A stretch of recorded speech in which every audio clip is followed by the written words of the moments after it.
Hi hello అందరికీ welcome to my channel my home activities. So ఇవాళ నా recipe vegetable sambar అయితే మీకు చూపిస్తానండి, నా స్టైల్లో ఎలా చేస్తానో అనేది. మీలో ఎంతమందికి సాంబార్ అంటే ఇష్టమో కామెంట్ అయితే చేసేయండి. ఇంకా లేట్ ఎందుకు, దీని ప్రాసెస్ అయితే చూసేద్దాం రండి. ఈ సాంబార్ చాలా టేస్టీగా ఉంటుంది.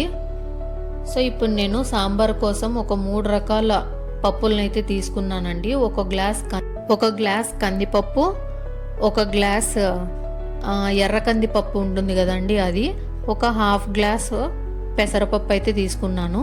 సో ఇవి శుభ్రంగా కడిగి కొద్దిసేపు నానబెట్టుకోవాలండి. ఒక 5 నిమిషాలు అయితే పప్పులు నానిపోయి ఉంటాయి. ఇప్పుడు మనం ప్రెషర్ కుక్కర్ని తీసుకొని ఈ పప్పులన్నీ కూడా ఇందులోకి వేసేసుకోవాలి. అలాగే ఒక నిమ్మకాయ సైజ్ అంతా చింతపండుని, కొద్దిగా పసుపుని వేసి ఇవి బాగా మునిగేంత వరకు వాటర్ని అయితే వేసుకోవాలండి. ఇప్పుడు మనం మూత పెట్టుకొని స్టవ్ మీద పెట్టుకొని ఒక 4 నుండి 5 విజిల్స్ వరకు రానిచ్చుకుందాము.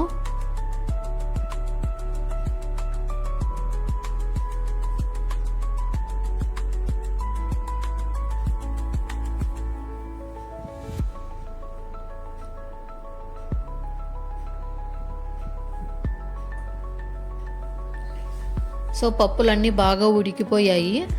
ఈ పప్పులన్నీ తీసుకొని మిక్సీ జార్లోకి వేసుకొని మెత్తగా గ్రైండ్ చేసి పెట్టుకోవాలి. సో ఇలా చేసి వేయడం వల్ల సాంబార్కు చాలా టేస్ట్ అనేది వస్తుంది. సో చూస్తున్నారా, ఇలా మెత్తగా పేస్ట్ చేసి పెట్టుకోవాలి.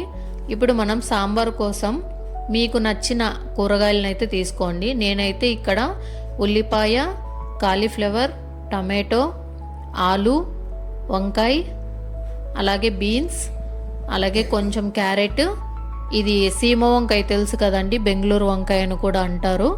దీన్ని నేను హాఫ్ అయితే తీసుకున్నాను. సో దీంట్లో సీడ్స్ తీసేసి ఒక విత్తనం అయితే ఉంటుందండి, అది తీసేసి పైన లేయర్ అంతా కూడా పీల్ చేసుకొని నేను చిన్న చిన్న ముక్కలుగా కట్ చేసి అయితే తీసుకున్నాను. సో ఇవన్నీ కూడా మనము సపరేట్ పాత్రలో అయినా ఉడికించుకోవచ్చు, కానీ నేను ఇక్కడ ప్రెషర్ కుక్కర్లో చెప్తున్నాను. ఈ ముక్కలన్నీ కూడా ఒకదాని తర్వాత ఒకటి ఇందులోకి వేసేసుకొని ఆ ముక్కలన్నీ మునిగిపోయేంత వరకు వాటర్ని అయితే వేసుకోవాలండి. చూస్తున్నారా, వీడియోలో చూపిస్తున్న విధంగా ప్రెషర్ కుక్కర్లోకి అయితే ఇవన్నీ వేసేసుకున్నాను. సో వాటర్ ఈ ముక్కలు మునిగేంత వరకు వేసుకుంటే చాలు. అలాగే మనం టేస్ట్కి సరిపడా ఉప్పుని ఇక్కడే యాడ్ చేసుకుంటాము. అలాగే కొద్దిగా పసుపు, కొంచెం కారం వేసుకొని ప్రెషర్ కుక్కర్లో ఒక్క విజిల్ వస్తే సరిపోతుందండి. ఎందుకంటే ముక్కలు ఒక 50% ఉడికితే సరిపోతుంది. మిగతాదంతా సాంబార్ మనం పోపు పెట్టినప్పుడు అందులో ఉడికిపోతాయి. స్టవ్ ఆన్ చేసుకొని పొయ్యి మీద పెట్టుకుందాం. ఇప్పుడు ఒక్క విజిల్ అంటే ఒక్క విజిలే అండి, మరీ ఎక్కువ విజిల్స్ పెట్టేస్తే ఈ వెజిటేబుల్స్ అన్నీ కూడా చాలా మెత్తగా అయిపోతాయి, టేస్ట్ బాగుండదు అప్పుడు.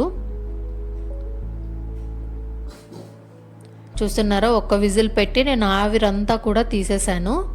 సో చూస్తే ఇప్పుడు ముక్కలు పర్ఫెక్ట్గా ఒక 50% మాత్రమే ఉడికింటాయి. చూస్తున్నారా, ఈ వీడియోలో చూపిస్తున్న విధంగా ఇలా ఆవిరి మొత్తం ఒక విజిల్ వస్తానే వెంటనే తీసేయాలండి, లేదంటే మొత్తం అన్నీ కూడా మెత్తగా అయిపోతాయి. సో ఇప్పుడు మనం పోపుకు రెడీ చేసుకుందాం. నేనైతే పోపులోకి సాంబార్ వేస్తానండి, సాంబార్లోకి పోపు వేయను. సో దానికోసం మనము ఒక పాత్ర, మనం ఏదైతే తీసుకుంటామో సాంబారు పట్టే మొత్తం అంతా పాత్ర తీసుకొని అందులోకి జీలకర్ర, ఆవాలు, కరివేపాకు, ఎండుమిర్చి, ఉల్లిపాయ, అలాగే దంచి పెట్టుకున్న వెల్లుల్లిని కూడా వేసి ఆయిల్ వేసేసి తీసుకున్నాను. ఇప్పుడు మనం స్టవ్ మీద పెట్టుకొని దాన్ని గోల్డెన్ బ్రౌన్ కలర్ వచ్చేంత వరకు కూడా ఫ్రై అవ్వనివ్వాలి. చూస్తున్నారా, లైట్గా కలుపుతూ ఉండాలి, లేదంటే పోపు మొత్తం మాడిపోయి టేస్ట్ వేరేలాగా వచ్చేస్తుంది అనమాట. సో ఇలా గోల్డెన్ బ్రౌన్ కలర్ వచ్చిన తర్వాత మనము ఈ సాంబార్ ముక్కలన్నీ ఉన్నాయి కదండి, అది వాటర్తో సహా ఇందులోకి వేసేసుకుందాము. సో ఈ సాంబారు మీరు దీంట్లోకి వేసే ముందు చూసుకొని వేసుకోండి, ఎందుకంటే ముక్కలన్నీ సడన్గా పడిపోయి ఆ వాటర్ అన్నీ మీ ముఖం మీదకి వచ్చే ఛాన్స్ ఉంటుంది. చూస్తున్నారా, ఇలా వీడియోలో చూపిస్తున్న విధంగా కలుపుకున్న తర్వాత మనం పప్పులు పేస్ట్ చేసి పెట్టుకున్నాం కదండి, ఆ మిశ్రమం అంతా కూడా ఇందులోకి వేసేసుకోవాలి. అలాగే మిక్సీలో కొంచెం ఉండిపోతుంది కదండి, దాంట్లో కొన్ని వాటర్ వేసేసి దీంట్లోకి వేసేసుకుందాం. సో ఇప్పుడు ఈ పప్పు మొత్తం ఉండలుండలు లేకుండా బాగా కలుపుకోవాలండి. ఈ సాంబారు మొత్తం కలిసిపోయేలాగా కలుపుకోవాలి. ఇప్పుడు నేను 5 రూపీస్ ప్యాకెట్ సాంబార్ పౌడర్ అయితే వేసుకుంటున్నాను. అలాగే ఒక నిమ్మకాయ సైజ్ అంతా బెల్లంను కూడా యాడ్ చేస్తున్నాను. కొద్దిగా కొత్తిమీరను కూడా యాడ్ చేసుకున్నాను. సో ఇవన్నీ బాగా కలిసిపోయేలాగా మిక్స్ చేసుకోవాలి. చూస్తున్నారా, ఇలా దగ్గరకు వచ్చేంత వరకు స్టవ్ మీద పెట్టి ఒక 5 నిమిషాల పాటు సిమ్లోనే ఉడికించుకోవాలి. అప్పుడు పప్పులు, ఈ సాంబార్ ముక్కలు అన్నీ కూడా కలిసి టేస్ట్ అనేది వస్తాయన్నమాట. సాంబార్ అనేది కొద్దిగా చిక్కబడుతుంది.